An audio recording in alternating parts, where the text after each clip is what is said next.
Paperback Rocker, episode 79.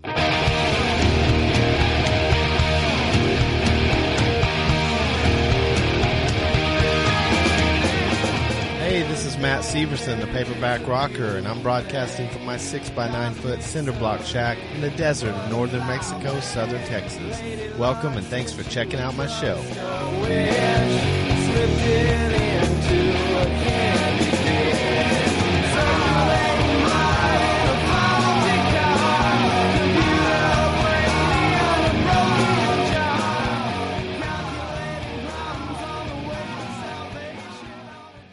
Take a drink of the Paperback Rocker's new book, Blue Whiskey. Hey everybody, what's up? It's your old friend Matt, the Paperback Rocker. I'm back again, once again, with another volume, which that would be 23, episode 79, creeping ever closer to the century mark of episodes. And the reason I haven't gotten 2 episodes out per week lately has been just due to my going on vacation and then having some technical problems when I came back. So I think I'm going to be back on track with 2 episodes per week again. So let's get right into it. We are reading from Blue Whiskey. We are on page 133 of the hardback. And my books are available at Amazon, or drop me a line at paperbackrocker@live.com. And I'll help you find them if you have any trouble, or I will sell one to you directly. Alrighty, the bottom of page 133. Stanton Wilhouse III has just had a triumphant gig, impromptu gig at the Clam Shack, stayed at the house of the owner and the son of the Clam Shack owner at their house. Then he got up and he was contemplating how to recreate the entire thing and got mad at himself for doing that, for wanting to basically live the same day over and over again. And he has punished himself by making himself practice a bunch of scales. And he's now getting into his car after doing all that. Okay, I loaded Wanderlust and drove north with the radio off. I was in a contemplative mood. I delved into my psyche to help me understand and possibly better control my emotions in the future. I had an imaginary conversation with Reuben in an attempt to counsel myself. Those were the days before cell phones. I couldn't just dial him up on a whim when I needed some advice. Stanton, you had a wonderful show at the Clam Shack after a successful day busking in Newport News. You're trying to build a fan base, and yesterday contributed much to that. Why are you so upset the day after? I don't know. The shellfish at the Clam Shack are more self-aware than you, and I'm talking about the ones that have already been deep fried. Imaginary Reuben was more harsh than the real one. I honestly don't know why I get so angry at myself, Reuben. The word that comes to mind is shame, but I don't understand where it's coming from. I do, but I was hoping you'd discover it yourself. It's a lot easier when a person comes to their own conclusions rather than having some imaginary know-it-all like me tell them. Well, what is it? I sure as hell don't know. You don't feel worthy of success. I'm just an uneducated kid from Mississippi. I can't tell people how to live. I do believe you just validated my theory. Nobody said you need to tell people how to live, Stanton. That's ridiculous. Dylan does it. Really? I thought you paid closer attention. Bob Dylan does not tell people how to live their lives. He writes songs about injustice, and he lets people make up their own minds.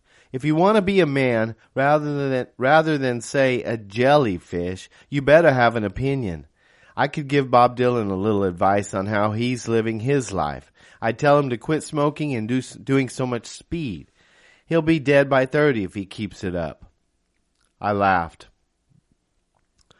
Imaginary Reuben continued, and if anyone had witnessed this conversation with myself, they'd think me possessed. There's no reason to punish yourself, Stanton. The world will do a better job of it than you can. You must accept that you will never be perfect, and you will also never be an example of how people should live their lives. You are neither Nietzsche's mental Superman nor Michelangelo's physical specimen David. You are only you. That was weird because I had no idea who Nietzsche was, and I had only a vague notion of the sculpture Imaginary Reuben referenced. Why do I feel so guilty then, Reuben? I haven't done anything wrong. Exactly. You haven't done wrong, so you create excuses to punish yourself. Self-destruction is the romantic notion of the youthful artist. No other vocation harbors this sick desire. You are not to be a martyr, Stanton. Martyrs are important people like Gandhi. You're just a singer. Well, that puts it in perspective, I said. Thanks, Imaginary Reuben. No problem. It always comes back to gratitude and perspective. I looked over at Reuben sitting in the passenger seat. He pointed at something and disappeared. If this was a work of fiction, Imaginary Reuben surely would have been pointing at an oncoming semi-truck, but since it's not, he was pointing at a sign. Temperanceville, city limit, population 270. I was dumbfounded. Holy crap, they named a town after her, I said. Her head's going to swell up when I tell her. I smiled with one corner of my mouth and shook my head. Then another thought came to me. It's a sign, you idiot. Of course it's a sign, said Reuben's voice, though his imaginary form had not returned. Population 270. I meant a sign from God or something. Go away, please, I said. I felt very much like I was supposed to do something right then, but I didn't know what. I gunned the engine, and before I knew it, I had sped through the town. I saw the opposite city limit sign in my rearview mirror and turned around. I crept back into Temperanceville, going about 10 miles per hour so I wouldn't miss it again. A few small wooden houses lined the road, noticeably weathered by the Atlantic wind. A tiny grocery store appeared to be the only business. I parked in front of it and saw the name of the place painted on a board nailed over the door. Sundry Store and Temperanceville, P.O. I sat in my driver's seat for a moment, thinking about my twin sister and wondering if this really was a message from God. I decided I would wait and see, and got out. I walked to the door and pushed it open, and brushed a bell suspended from a piece of curved metal. The sound startled me, and I glanced in its direction and ascertained all I just described. I looked forward and saw an aged woman with a long ponytail of wiry gray hair turn her attention from the black and white television she was watching. The sound of the bell had not startled her nearly as much as me. You the new mailman? No, my name's Stanton Wheelhouse, the third. I don't know why I'm here, but I am. You ain't from these parts, is you? No, I ain't. I mean, I'm not. Passing through to Pocomoke City? Not exactly. I'm on my way to New York. The woman's thin lips curled in disgust. Well, you best be moving along, Yankee. I'm from Mississippi, I stammered. Oxford. Terrible, all the abuse that colored boy took down there. Want to hear a song about it? It was a strange thing for me to blurt out, but this was a strange situation. I had no idea what was going on. I reckon. You gonna sing it unaccompanied? No, I'll get my guitar out of the van. Don't bother, she said, standing up. She was skinny as a post, wearing worn, iron-creased jeans with a long-sleeve Wrangler Western shirt tucked into them. The ponytail informed me she was female, but she was otherwise androgynous. She opened what looked like a gun cabinet against the wall behind her and pulled out an old acoustic guitar. So ancient and well-used, it had a hole below the strings from pick strikes. Your guitar ain't going to come up blackjack compared to mine, she said. Careful with her." She handed the instrument over the counter to me. It had a large Western-style body, but was very light. "There's no strap," she said. "Sit on the stool," she said, pointing to one on my side of the counter by the wall. I could tell by the tone of her voice that she thought her time was being wasted. I dragged the stool over and was struck by how weird this all was, but reminded myself that God or imaginary Reuben was directing all this, not me. This is a Bob Dylan song. It's called Oxford Town. I gave a perfunctory run through of the first verse and chorus, then stopped. The tunnel was nowhere to be found. I looked at the old woman, feeling ashamed for some reason. "I hope you ain't going to New York to be a singer. You ain't got a lick of feeling in you." Well, I didn't think. Didn't think?